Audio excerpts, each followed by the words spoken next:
এই যে মরিচ ভাজতেছি লাল লাল করে, এটা ভাজা হচ্ছে ডেউয়া মাখা বানানোর জন্য।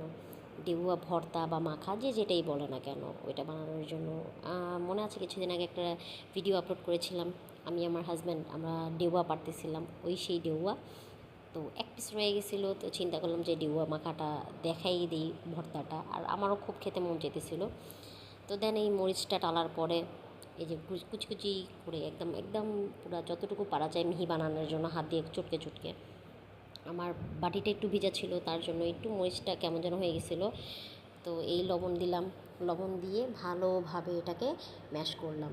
এরপরে এর মধ্যে দিয়ে দিলাম ডেওয়া। আমি উপরের ডেওয়ার স্কিনটা ফেলে দিয়েছিলাম, কারণ এটা একটু ময়লা থাকে।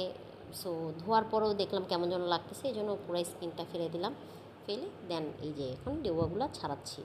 মাশাল্লাহ, এরকম বড় ডেওয়া আমি আগে কখনোই দেখি নাই। আমার এই ননাসের গাছের ডেওয়াটাই আমি মানে পেলাম এ পর্যন্ত দ্বিতীয়বার, যে এত বড় মাশাল্লাহ আর এত মিষ্টি হয়। তো মিষ্টি হলেও কিন্তু ডেওয়া একটু ঝাল ঝাল ভালোই লাগে। এর মধ্যে একটুখানি সরিষার তেল দিলাম, দিয়ে ভালোভাবে মিক্সড করলাম। বাস, আর কিচ্ছু না। দেখতে যেরকম লোভনীয়, খেতে তো মাশাল্লাহ অনেক টেস্টি ছিল।